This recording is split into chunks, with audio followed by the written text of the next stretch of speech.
Hello, good morning बच्चों। उदय ज्ञान infotech में आपका दोबारा स्वागत है। आज हम सॉल्यूशन की यानी बिलियन का तीसरा लेक्चर स्टार्ट करेंगे और उसमें हमने आपको समता इकाई द्रव्यमान प्रतिशत के बारे में बताया था और उसकी भी ये भी चीज़ बताए थे कि उसके जो न्यूमेरिकल सवाल आते हैं तो कैसे उसको हैंडल किया जाता है। तो आपको थ्योरी प्लस फार्मूले प्लस न्यूमेरिकल और कितने नंबर कौन सा न्यूमेरिकल आता है इस पर हमने डिस्कस किया था। तो आज भी सेम टू सेम सांता इकाई जब बताएंगे आपको तो एक नई सांता इकाई के बारे में बताएंगे जिसका नाम है आयतन प्रतिशत। यानी कि आज का जो लेक्चर है आपका बिलियन से ही है,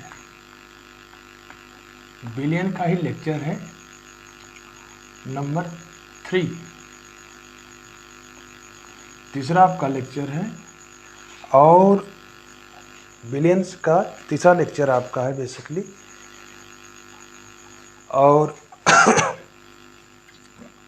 आपको सांता इकाई के बारे में बता रहे थे तो सांता इकाई के बारे में हम कह रहे हैं कि उसका जो नाम है आयतन प्रतिशत।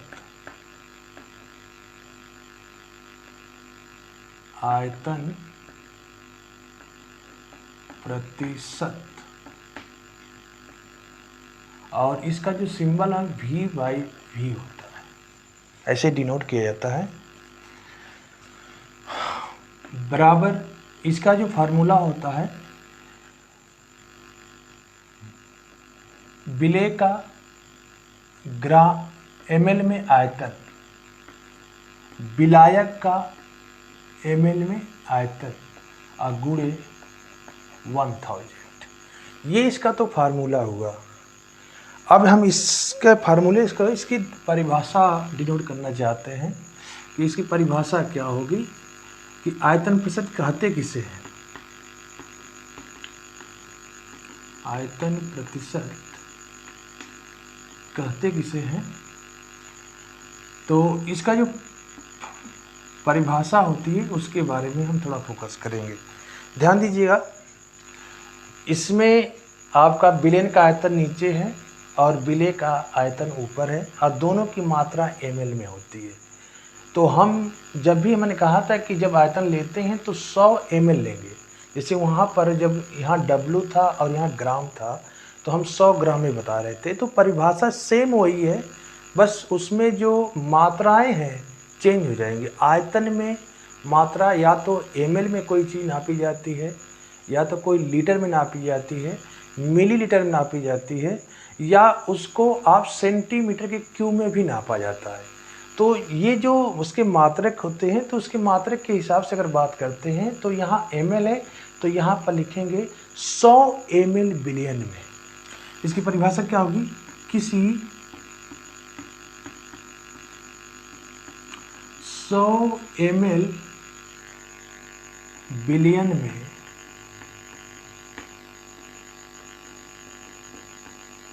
उपस्थित, किसी 100 ml बिलियन में उपस्थित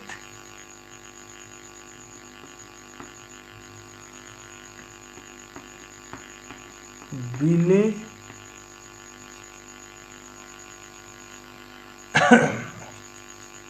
100 ml बिलियन में उपस्थित विलेय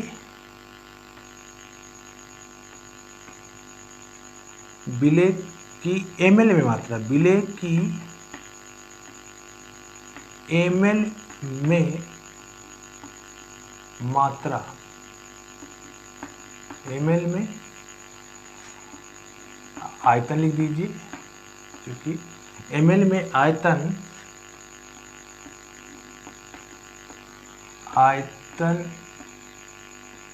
प्रतिशत,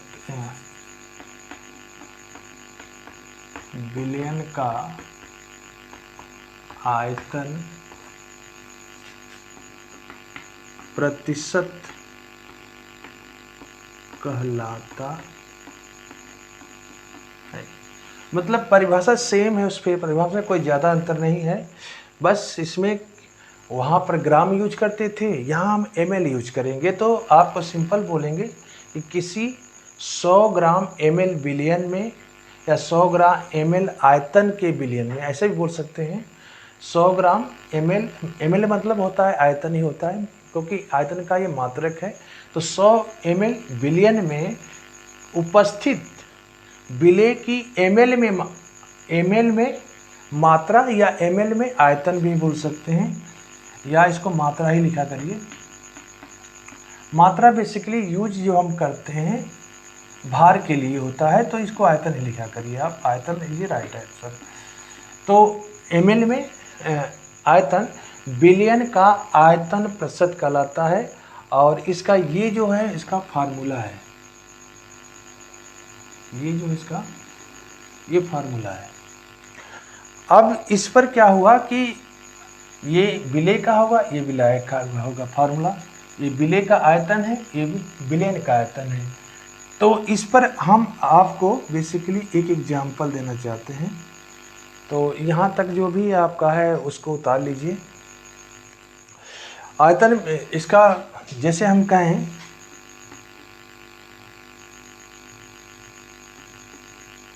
10 ml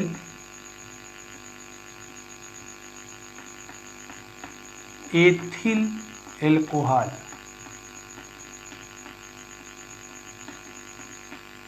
10 ml एथिल एल्कोहल, इसका सूत्र होता है C2H5OH। एल्कोहल में OH समूह क्रियात्मक जुटा रहता है, जो आपका इन ऑर्गेनिक केमिस्ट्री में यूज किया जाता है। एल्कोहल पर OH, आल, मेथ, एथेनॉल, एथेनॉल बोला जाता है सब, या एथिल एल्कोहल बोलते हैं, इसको या तो एथेनॉल बोलते हैं। तो 10 ml एथिल एल्कोहल को 90 ml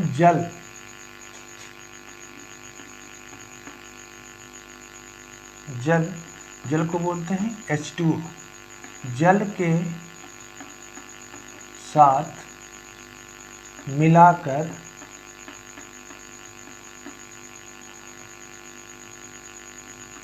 एथिल एल्कोहल का विलयन बनाया जाता है, विलयन बनाया जाता है। तो विलयन का आयतन प्रतिशत ज्ञात कीजिए।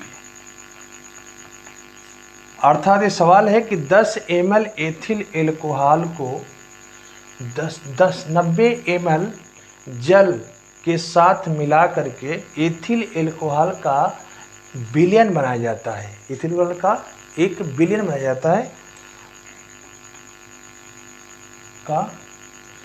एथिल एल्कोहल का विलयन बनाया जाता है। तो विलयन का आयतन प्रतिशत ज्ञात कीजिए, ये आपका सवाल है। ऊपर अगर हल हो चुका है तो मैं ऊपर इसको दिखा रहा हूँ, ये आप स्क्रीनशॉट ले लीजिएगा।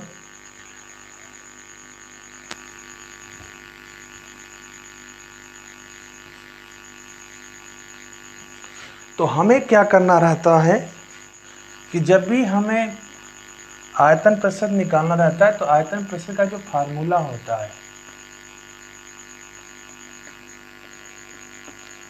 V/कैपिटल, ये भी आपका ml में होता है, ये भी आपका ml में होता है, और गुणे क्या होता है 100, ये फार्मूला है। तो इसमें सबसे पहले हम क्या लिखा लेंगे, ऊपर जो होता है विलेय का आयतन, विलेय का आयतन होता है, और नीचे क्या होता है विलयन का आयतन होता है। तो हम इसको हल करते समय उत्तर में यहाँ लिखेंगे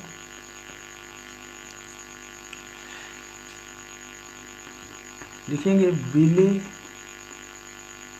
का आयतन बराबर आयतन, यानी कि V बराबर, तो इस पे क्या लिखेंगे, विलेय क्या होता है आपका, जो विलयन में कम मात्रा में होता है, यानी कि यहाँ पर 10 ml, ये 90 ml, तो 90 ml हमेशा विलायक होता है, यानी कि जो विलयन में अधिक मात्रा में होती है वो आपका विलायक कहलाता है, और जो विलयन में कम मात्रा में होती है उसे विलेय कहते हैं।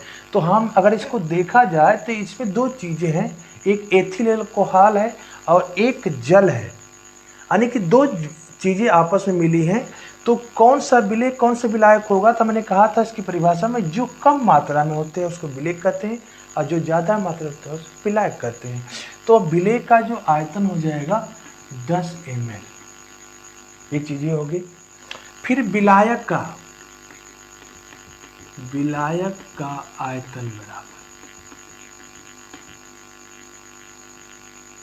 इसको हम V डैश ले रहे हैं, तो इसका दिया है 90 ml। तो इससे हम क्या निकाल लेंगे, विलयन का आयतन यानी कैपिटल V, तो 90 प्लस 10 प्लस 90 अर्थात 100 क्या ml। तो 100 ml क्या हो गया, विलयन का आयतन हो गया। हमें दो चीज़ें ज्ञात होनी चाहिए, विलयन का आयतन और विलेय का आयतन गुणे 100। अगर इस फार्मूले में आप चलते हो तो इस फार्मूले में ध्यान दीजिएगा, ये है विलेय का, तो यहाँ पर विलेय का आयतन कितना है 10, ऊपर को लिखेंगे 10 बटे विलयन का आयतन, विलयन का आयतन भी निकालें कितना 100, तो 100 लिखेंगे नीचे और गुणे क्या हो जाएगा 100, 100 से 100 कट जाएगा और आपका आंसर हो जाएगा 10%। अर्थात एथिल अल्कोहल उसमें कितना है 10% घुला हुआ है। तो ये इसका पूरा न्यूमेरिकल पार्ट हो जाएगा। तो ये जो सवाल आपको बताए थे कि इसके 2 से लेकर के 3 नंबर का यह सवाल आता है, तो सवाल पर ज़रूर फोकस करिए, सवाल को 1 से 2 बार ज़रूर पढ़िए।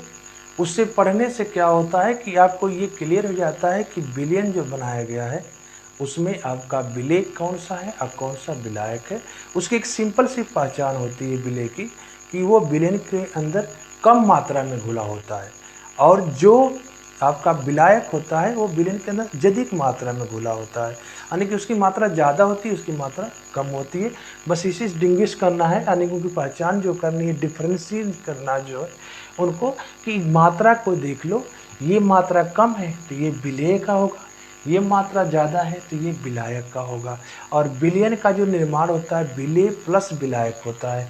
तो हम इस विलयन का आयतन निकालने के लिए दोनों को जोड़ देंगे, ये निकल जाएगा, और ये विलयन का है ये विलेय का है। फार्मूला में बस आप विलेय बटे विलयन गुणे 100, 100 से 100 कट जाएगा, 10%, ये आपका क्या हो जाएगा आंसर हो जाएगा। तो इस तरह से ये पूरा सवाल लग गया। इसका नेक्स्ट सवाल आपको एक बताए थे, उसको दोबारा हम बता दे रहे हैं, जो आपको लगभग 2 नंबर का आता है। इसको इसके साथ ले लीजिए, मैं मिटाने जा रहा हूँ। नेक्स्ट सवाल जो आपका बेसिकली है, इसके अंदर जो क्वेरी करते हैं हर साल लगभग 1 से 2 नंबर में आता रहता है, इसलिए हम ज़्यादा उस पर फोकस करते हैं कि जैसे लिख दे कि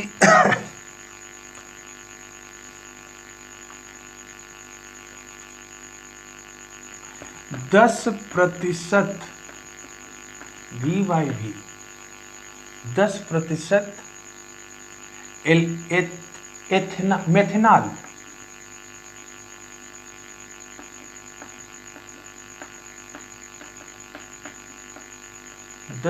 मेथेनॉल कहते हैं CH3COO, CH3OH, जिस कॉल्ड मेथेनॉल होता है।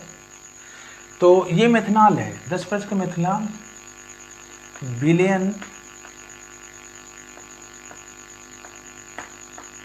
का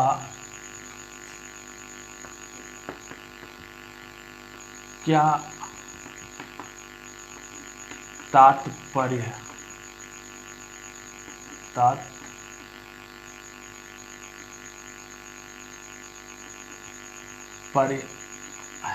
ये आपका क्वेश्चन होता है कि 10% V/V यानी 10% आयतन प्रतिशत में एथेनॉल का , विलयन का क्या तात्पर्य है।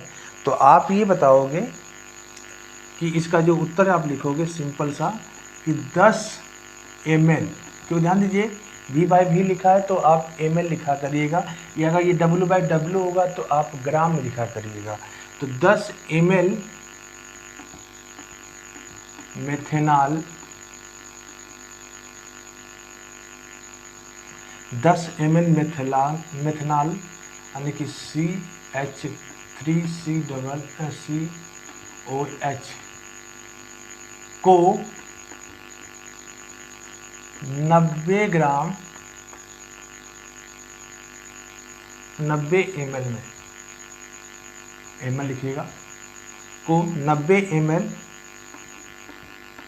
जल में मिलाने पर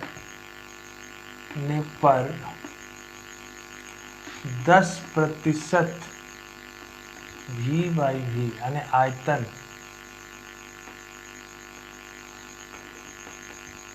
मेथेनॉल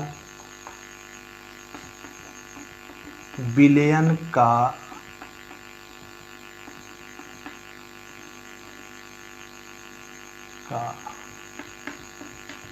निर्माण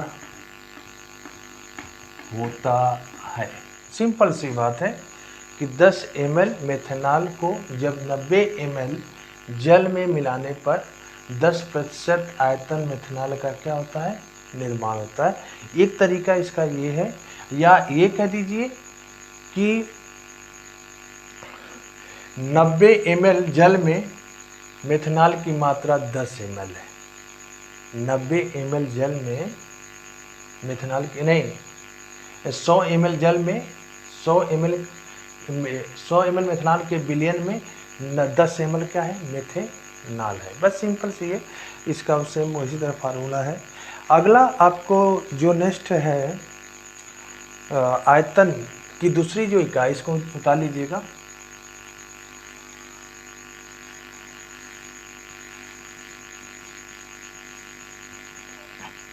तीसरी जो इसका मात्रक होता है ग्राम प्रति लीटर। थर्ड जो है इसका ग्राम प्रति लीटर, ये इसका मात्रक होता है ग्राम प्रति लीटर। तो ग्राम प्रति लीटर से ही आपको क्लियर होता है कि जो विलेय का जो मान होगा वो आपका W में होगा, ग्राम में होगा, और बिलियन का जो मान होगा वो आपका ml में होगा प्रति लीटर। तो ये बिलियन का जो आयतन होगा ml में आपका होगा, और वो सबका क्या होगा, ग्राम में है। तो ये ml, अगर ml में करेंगे ध्यान दीजिएगा ग्राम, और इसमें गुणे हो जाएगा 1000 ग्राम प्रति लीटर। तो ग्राम प्रति लीटर देखिएगा, इसमें द्रव्यमान प्रतिशत नहीं आया, न आयतन प्रतिशत आया है। इसका सिंपल फार्मूला होता है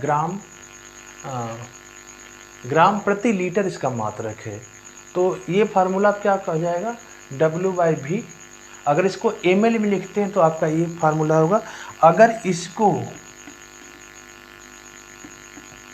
ml की जगह आपको W को ग्राम में ही लिखा करिए और V को लीटर में लिखा करिए, तो ये 1000 आपका हट जाएगा, क्योंकि 1 लीटर में 1000 ml होता है। तो जब इसमें ml में लिखेंगे तो 1000 का गुणा करेंगे, और जब ml में नहीं लिखेंगे यानी लीटर में लिखेंगे तो उसमें 1000 का गुणा नहीं करना पड़ेगा। अब इसी के हेल्प से हम परिभाषा इसका बता रहे हैं। इसकी जो परिभाषा आपको दिखाई जाएगी,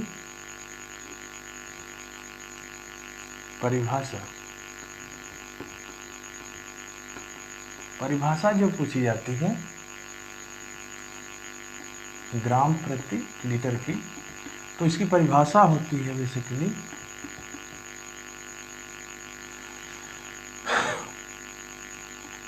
किसी एक की को हम प्रति बोलते हैं, किसी प्रति लीटर किसी प्रति लीटर आयतन में, ध्यान दीजिएगा, किसी प्रति लीटर आयतन में उपस्थित, किसी प्रति लीटर आयतन में, आयतन मतलब इसकी वैल्यू 1 है, इसलिए किसी प्रति लीटर आयतन में, आयतन के बिलियन में, देखिएगा बिलियन से छोड़ दिए हैं, आयतन के बिलियन में उपस्थित विलेय का, उपस्थित विलेय की ग्रामों में मात्रा, ग्रामों में मात्रा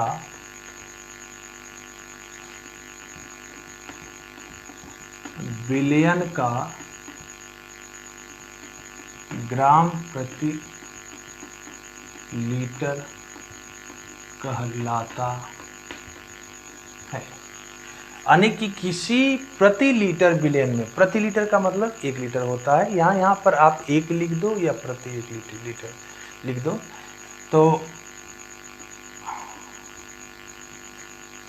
प्रति लीटर आयतन में, किसी प्रति लीटर आयतन बिलियन में, आयतन के बिलियन में, के का शब्द का यूज ध्यान दीजिएगा, कहीं कहीं लिखते समय हो गया है, किसी प्रति लीटर बिलियन आयतन के बिलियन में उपस्थित विलेय की ग्रामों में मात्रा, ग्रामों में मात्रा, देखिएगा 1 लीटर आयतन के में उपस्थित विलेय के ग्रामों में मात्रा बिलियन का ग्राम प्रति लीटर कहलाता है आपका।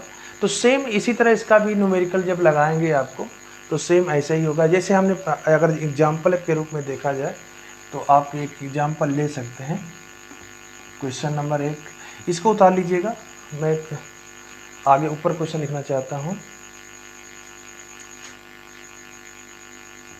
इसको मिटा दें।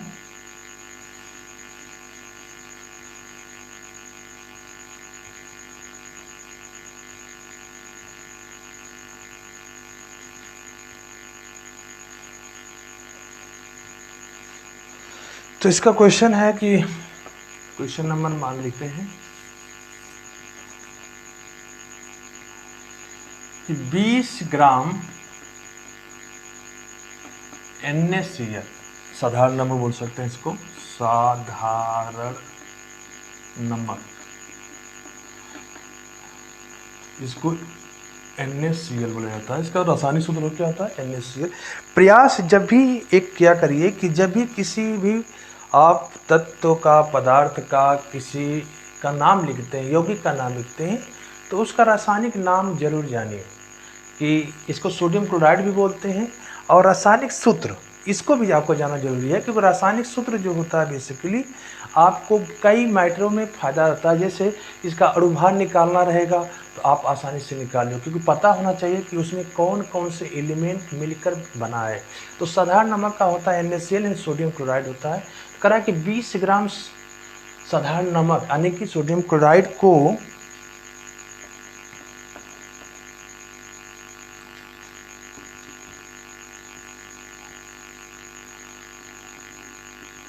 800 ml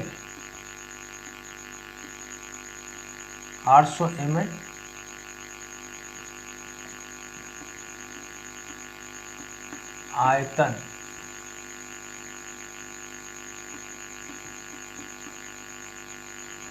आयतन 800 ml जल के साथ मिलाया गया, यानी कि 200 ग्राम साधारण नमक NaCl को 800 ml जल के साथ मिलाया गया, तो NaCl का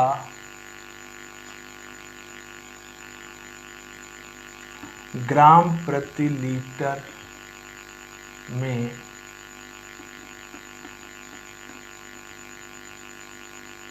मान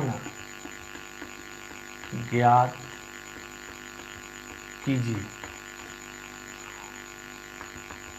यानी कि जब 20 ग्राम साधारण नमक को 800 ml जल के साथ मिलाया गया तो NaCl का ग्राम प्रति लीटर में मान ज्ञात करो।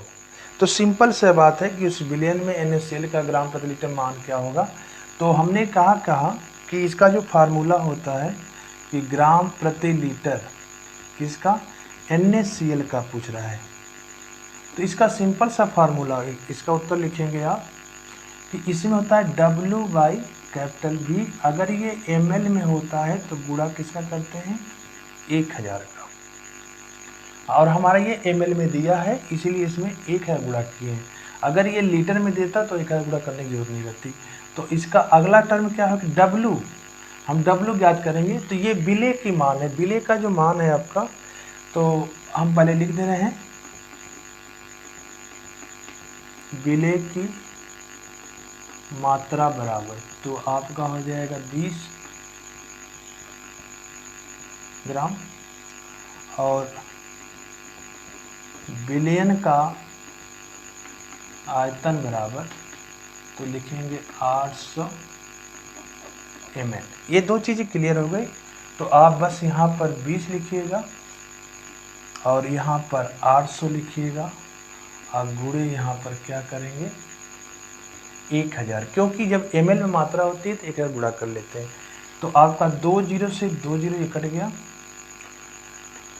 ऊपर हो गया 200 अब बटे 8। तो इसका जो 200 का 8वां भाग कहा जाए कि क्या होगा, तो 8 दूना के 16 और 8 बचे 40, अर्थात 25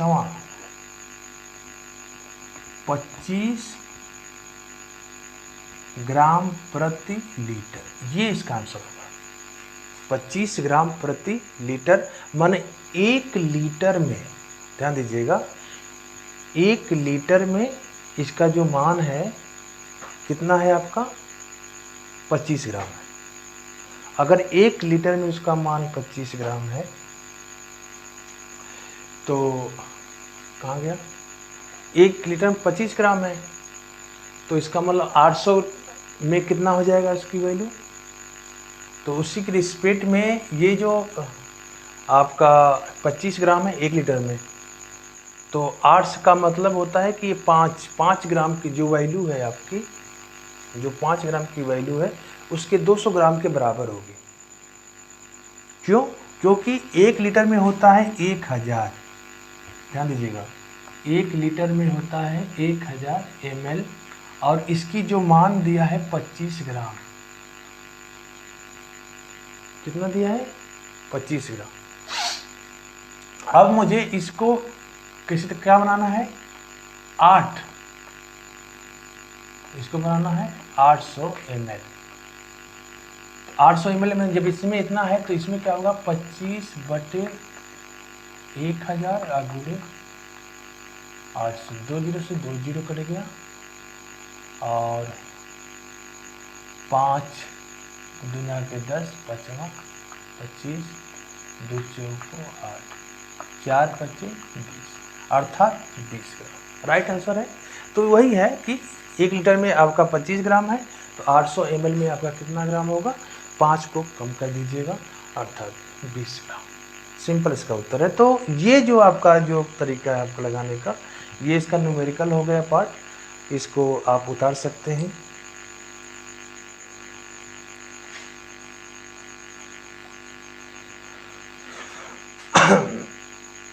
आज 2 चीज़ कवर किए मैंने, आयतन प्रतिशत और ग्राम प्रति लीटर। कल का जो लेक्चर आपका बेसिकली होगा वो इम्पोर्टेंट बहुत होगा, क्योंकि इस पर कई न्यूमेरिकल सवाल आते हैं, जैसे मोलारिटी पर होगा, यानी मोललता जिसे बोलते हैं, या मोलरता। 2 चीज़ें होती है, मोलरता और मोललता, ये 2 चीज़ पर ज़्यादा क्वेश्चन अराइज किया जाता है। और एक आ जाता है फार्मलता पर, तो फार्मलता ज़्यादा नहीं तो नॉर्मलता को ज़्यादा यूज किया जाता है। तो 2-3 टॉपिक ऐसे हैं जो और आपके लगभग 2 लेक्चर मान के लिए कि और इसके विलयन में इधर मेन टॉपिक में लगेगा, जो सांता इकाई में अभी 2 लेक्चर होगा आपका। जो मेरा देखिए टारगेट ये होता है कि अगर किसी बंदे को पढ़ना है तो बेसिक कॉन्सेप्ट से पढ़े, उसके पॉइंट क्लियर होना चाहिए कि अगर कहीं सवाल कहीं से आ जाए। जैसे अब जैसे सपोज दैट कि सामता की इकाई में मैंने आप सबको बता दिया, तो आपको जो 5 नंबर का जो दीर्घोत्तरी आता है या 6 नंबर का दीर्घोत्तरी आता है, हम बेसिकली हमको लग रहा है कि 5 से 6 नंबर, 7 नंबर हटा दिया है, 5 से 6 नंबर का दीर्घोत्तरी आता है, जिसमें 2 टाइप क्वेश्चन होते हैं, एक 5 नंबर के, एक 6 नंबर के आते हैं। तो उसका जो कम्बिनेशन बनाया गया है बेसिकली आपको देखा जाए तो उसमें कभी कभी टिप्पणी पूछ देता है। तो टिप्पणी में क्या होता है कि परिभाषा को बहुत प्रायोरिटी देते हैं। परिभाषा का मतलब पूछ देगा कि आपका द्रव्यमान प्रतिशत किसे कहते हैं, आयतन प्रतिशत किसे कहते हैं, ग्राम प्रति लीटर क्या होता है, आपका मोलारता क्या होता है, मोल अंश क्या होता है, मोल प्रभाज क्या होता है। तो 4 से 5 का कम्बिनेशन बनाकर उसको दीर्घोत्तरी बनाते हैं। यानी कि उसमें थोड़ा थोड़ा अगर टिप्पणी आप लिखते हैं परिभाषा के हिसाब से, फार्मूला अगर याद हो तो आप परिभाषा लिख सकते हैं। तो उसको अगर फार्मूला से लिखना चाहेंगे तो 1 से 2 से ढाई पेज में लिख सकते हैं। और सबका एक एक नंबर एवल्यूएशन मान चलिए लगभग होता है, तो कुल मिलाकर 5 से 6 नंबर का होता है। तो ऐसा नहीं कि ये न्यूमेरिकल ही में ही काम करेगा, ये आपके लॉन्ग में भी इसका उत्तर हो सकता है। हो सकता हो कि 2 को कम्बिनेशन बना के कॉन्सेप्ट को आपको वो भी 4 से 5 नंबर का पूछ दे, दीर्घोत्तरी सवाल पूछ दे आपको। कभी कभी सवाल में ऐसे आता है कि परिभाषा भी पूछ देता है और उसके साथ न्यूमेरिकल भी उसमें दे देता है। तो मैंने उसी दृष्टिकोण से जो इसका पीछे 2000 आपका पेपर 23 का जो हुआ है आपका पेपर, तो वो 2023 का यही कॉम्बिनेशन था कि थ्योरी के साथ उसी के रिलेटेड आपका न्यूमेरिकल हुआ करता था। तो मैंने ये पढ़ाई में अपने थोड़ा सा ये किया, अपडेट किया है कि जिस बच्चों की डिमांड थी कि सर कुछ न्यूमेरिकल सवाल लग जाए, तो उसी के बिहेव को चेक करके मैंने क्या किया कि पहले परिभाषा बताइए, साथ में फार्मूला बताया है, और फार्मूले के बिहेव पर आप परिभाषा भी लिख सकते हैं। अगर नहीं आपको परिभाषा याद है तो फार्मूले के हिसाब से लिख लीजिए, और उस पर जो न्यूमेरिकल सवाल संभव हो सकते हैं तो परीक्षा की दृष्टि से 1 नंबर के, 2 नंबर के, यानी लघुत्तरी, अति लघुत्तरी, आपके जो है दीर्घोत्तरी, अति दीर्घोत्तरी, तो इस टाइप के जो सवाल में मैंने सोच समझकर उस पर फोकस करने की कोशिश किया है। तो बस ये है, हमारा रिक्वेस्ट होती है कि अगर चैनल पर हमारे पास कोई नया पहली बार आता है, अगर कोई चीज़ देख रहा है, तो अगर आप चैनल को थोड़ा सा सब्सक्राइब करवाते हैं हमारे, तो उसमें क्या आता है कि हमारा जो है मनोबल बढ़ता है। और उसमें ज़्यादा से ज़्यादा से आप लोग कमेंट करिए, कमेंट में ये बताइए कि सर इसको और अपडेट कर सकते हैं, तो मैं उसको मॉडिफाई करने की कोशिश करूँगा। और प्रयास हमेशा आपको तत्पर है कि आगे ले जाया जाए। अगर मेरी नोट के हिसाब से अगर पढ़ते हैं आप, तो आपका 80% से बिलो कभी मार्क नहीं आ सकता है, अगर सिस्टमेटिक डेली की डेली क्लास अपन हमारी लेते हैं। और वीडियो स्किप करके कभी भी चला नहीं जाता है। वीडियो स्किप कर देंगे तो बीच का जो कॉन्सेप्ट होता है, कैसे पढ़ा गया, नहीं समझ में आएगा। और चूँकि ये सीरीज है, तो सॉल्यूशन की पूरी मैं सीरीज बना रहा हूँ, तो सीरीज आपको सॉल्यूशन पढ़ना है तो बस उस सीरीज को पढ़ लेंगे, आपका सॉल्यूशन कहीं से अदर किताब का हेल्प लेने की जरूरत नहीं है, क्योंकि इसमें परिभाषा भी है, फार्मूला भी है, न्यूमेरिकल सवाल भी है, तो उसमें से कहीं नहीं जाएगा। और जब लास्ट में ये पूरा टॉपिक हो जाएगा तो मैं कुछ इम्पॉर्टेंट इसके ऑब्जेक्टिव क्वेश्चन भी बताऊँगा, जो पेपर में 5 से 6 आते हैं, ओवरऑल 5 से 6 आता है। तो मैं प्रयास करूँगा कि कम से कम 10 तो एक टॉपिक से बताया जाए, तो 10 के हिसाब से भी चलेंगे तो आपका 150 और 200 क्वेश्चन आपका ऑब्जेक्टिव बन जाएगा। तो उसी में से आपको वो भी इम्पोर्टेंट जो आए हुए हैं, मैं प्रयास करूंगा कि जो सवाल लगाएं वो आपके कंपटीशन में पहले आ चुके हो, आपके एग्ज़ाम में पहले बोर्ड में आ चुके हो, तो प्रयास उसी तरह हिसाब से रहेगी। आज का लेक्चर यहीं ख़त्म होता है। नमस्कार।